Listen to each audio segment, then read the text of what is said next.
Svo það Ólafur Gunnarsson. Hann að skrifa menn sem hann kynntist þegar hann var ungur maður. Þetta var menn sem var ægilegur sláttur og þeir fengu orð á sig fyrir að vera snillingar og séni. Ég veit ekkert hvort að þeir stóðu undir því en þeir voru áberandi og menn dáðust að þeim eða þoldu þá ekki. Dag Sigurðsson, Alfreð Flóka og Steinar Sigurjónsson. Eru svo sem ekkert allir, það þurfi ekki að steypa þeim öllum í sama móti. Þeir voru ólíki menn en Ólafur skrifa svona kynni sín af þessu. Já, þeir eiga svona sammeilegt. Ólafur laðast að þeim. Hann var held ég sjálfur í Vestló og svo ákveður hann að verða skáld og hann segist þurfa að leita aftur til Egil Skallagrímsson í eigin ætt til að finna skáld í fjölskyldunni minni í bókinni.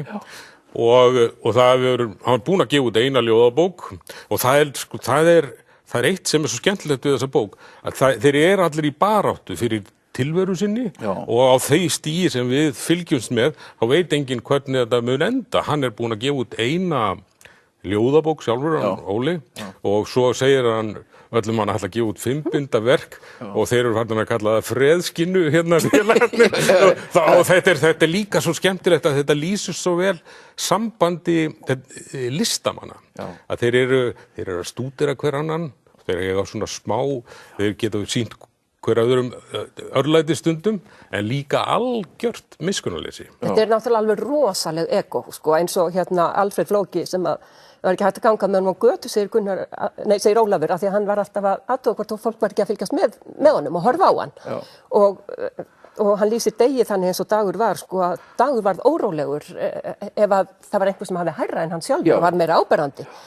Þetta voru menn sem þurftu að eiga sviðsljós. Já, maður man það bara alveg eftir bara Degi hérna úr bæjarlífinu, sko, stúdentakjallaranum með á mokkað einhvers staðar og hann yfirgnæfði allt og bara tók senuna, sko. En svo það líka saga af svakalegri drykkju. Og sko, Ólafur gæti alveg velt sér mikið upp úr því en hann gerir þetta frekar svona hóvaran hátt. Það koma svona setningar eins og ég gerði með grein fyrir því að ef ég hélt áfram þessum lífstíl því ekki 50. Nei. Það er náttúrulega sko kannski kaflar eins og til dæmis að sko Steinar kemur til Kaupmannahafnar og það eru jól og maður hugsaði ekki strákar núna ekki drekka sko. En það farið að ná því og það endar hjá Steinar í tremens einhverju síðar sko. Þetta er náttúrulega sko saga mikinn alkóhólisma. Já og líka sko þessi menn hafa það bara innbyggt eins og hann biður Steinar að koma ekki í barnaafmæli. Hann gerir það.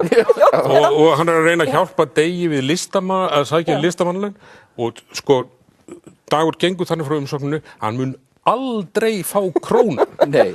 Og þannig að þeir hafa það bara innbyggt í sér að þetta eru mótþróa menn. En sko þetta er aldrei gaman að, svo það eru ná að vísu lýsingar á fleirum, það er líka lýsingar á Jóhanni Páli, útgefandi, og Sigurði Örlygsinni. Sigurði Pálssyni, já. Örlygi pappans. Örlygi pappans, mjög skemmtileg lýsing af því. Þannig að já, Ólafur fer dálítið vel með þetta því að hann er nú sá sem að hætti að drekka og lifði af en hann talar aldrei af neinu sko sem einhver sigurvegar eða svona, hann er bara með þessum mönnum í bókinni, þannig að mér finnst þetta mjög falleg. Ég held að samt margir hljóta veltaði fyrir því að lesa bókina hvers virði var, þú veist, þeirra starf, þú veist, þetta er þessi tími menn sem hefur einhvern veginn getið það í sig að til þess að vera listamaður þurfti maður að vera hálf í einhverju brjálsemi og þetta er algjörlega liðin tíð. Þetta er algjörlega liðin vegna, sko. Þetta bara viðtal þitt við Gyrði hérna fyrir hálfum mánuði eða svo Gyrðir fyrir snemma á fætur til að skrifa og mikið af bókum sem hann les. Þetta er algjör andstæða þessara manna, bara duglegur listamaður. Já, sko þetta er mjög skemmtilega sagt og þetta er fjörlegt. En sko tragíkin þarna undirliggjandi. Það er að segja, sko, þetta eru menn sem eru bara að eyðileggja líf sitt. Það kemur mjög vel yfir í bókinni. Já, þeir eru bara sko hlaup í átt að dauðanum. Mér finnst líka dálítið gaman að það er þarna draumar og spádómar sem rætast. Þarna er Hilmar Örn sem spáir til dæmis rithöfundi Nóbelsverðlaunum sem gerist. Þarna er draumur dauða Flóka.